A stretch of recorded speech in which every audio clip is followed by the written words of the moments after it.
It's an island called Roatan. Roatan belongs to Honduras.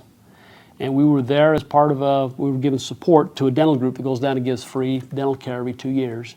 And my family's part was to do the dental hygiene training, the instruction of people before, and then hand out the dental kits that were collected by some Boy Scout for some Eagle projects before the dentist saw them. Then we came back, had a little light lunch, and then we decided to go out and snorkel, which gorgeous reef.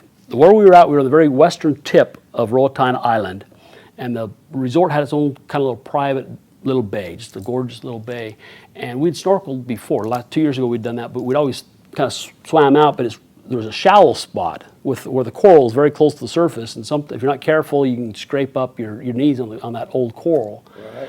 So this year, some folks decided, because the resort had kayaks there, just kayak just past that spot, and then we could snorkel. And we had done that on Wednesday. We had gone out, my wife and I, and my daughter had swum out. But my wife and I went out with a 2-person kayak, and then we jumped in. She jumped in, and then I went just past her, and I jumped in, had it tethered to my shoulder, and we just snorkeled around, and when we were done, we jumped back in the kayak and paddled back in. Great way of doing it. This day was a little bit later, and we didn't know. I mean, it was a gorgeous day for us. We didn't know that there had been a storm churning on the mainland, and the currents, I guess, around 4 o'clock, can come ripping around that corner of that island. And this time, our daughter said, "Hey, I'll just ride out with you." So she hops on the middle of the kayak, and so we drop her off at the normal spot, so now we're extending it one more, and then we clear here. And of course, once you drop people off, you're not paddling, so you're just drifting. And my wife jumped in. I wait till she clears, and then I secure the paddle. I don't want to lose paddles. Secure the paddles, and then I jump in, look down, no reef, just blue water. I'm like, oh man, I'm too far out. So I start swimming, and then some jellyfish come by. So I don't really want to swim through those jellyfish. If they were little, I probably would have been fine. But so I drifted on the surface for a minute, waiting for them to clear, and I paddle a little longer. I'm still not over the reef, so I pop my head up out of the water and look, and realize that I'm quite a ways off now. I've drifted a long way. So I thought, well, I'll just get in the kayak and paddle back in. So then I swam back to the kayak, which meant that it was also going out as I was swimming towards it. Climbed up in the kayak, untied the paddle, and by that point, I know I'm in some current and some waves are rushing me, but I thought, oh, if I can turn it, I'll be fine. But the problem is I couldn't turn the kayak. It was a 2-person kayak, so it was a longer kayak, and just with one person, I couldn't turn the kayak past 45 degrees. I just kept digging, and I couldn't do more than this, so I'm going almost sideways. I mean, it's 45, so it's not quite sideways, but I'm going sideways more and more, and I dug, and finally I thought, nothing more I can do but stay on this kayak. Now, when you're snorkeling, you don't have a life vest on. And of course, I don't have a hat on my bald head because I was snorkeling. And you don't have water. It's a one-piece kayak. It's not one of those where you fit your feet underneath. It's one you sit on top of. They just have the indentations.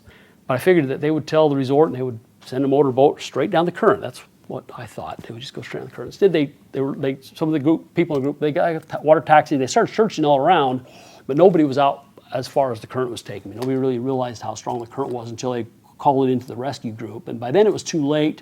The sun goes down by around 5:30 in Roatan, so it was too late for the Roatan authorities. Well, it's a volunteer group that do the rescues. Too late for them to get anybody in the air. So even though they had some boats out looking, it was too late. So once the sun went down, I realized, it's gonna be a long night for me. So I'm just sitting in the boat, and I paddle, and then the waves started getting bigger. So then I got my paddle out, I'm trying to control the waves, and then it turned, I call it master and commander. It was just after dark, the sea just got very, very crazy. So then I had the big waves coming from multiple directions, and there were some big ones. There were times I'd look up like this to see the top of the next wave, and when I was up on a wave, I'd look down and see the churning trough way below. And I was just twisting and turning, and at some point in that thing, the kayak went bottoms up on me. So I was underneath, sort of the side the first time, just like this, but I kept the hold of both the paddle and the kayak. And because I had fins, I had enough lift to set the kayak back on its bottom and get back up inside and set back down again. And just after sunrise, I heard a helicopter, couldn't see it. And then later I saw one way off to my right, and it went and flew behind this island that I still don't know the name of the island. And then somewhere between 7 and 7:30, that helicopter flew between me and the island. So now it's bigger, and I'm just hopeful to see, and all of a sudden I saw it bank. It banked towards me, and that was the big whoosh. And then one of their divers, who actually is the executive director of that Roatan Marine Park and a super rescuer, jumped out of the helicopter into the water. I saw him jump. I saw him getting his fins on. I thought, I'm going to have to swim for a rope or something. So I got my fins up, put them on just in case I had to swim, but I didn't have to. He jumped out, swam over to me, climbed the boat, said, "Hi, how you doing?" I said, "Well, I've been out all night." He said, "Yeah, I know. We've been looking." And then he verified my name. He said, "I saw your passport, but now I can't remember it." And he said, "Yeah, that's right."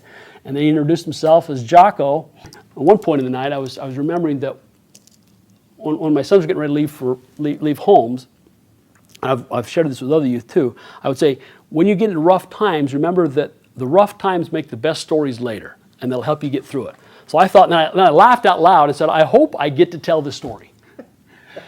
And so when one of my sons commented about all of the, now the news attention, I said, "No, I'm glad to be able to tell this story."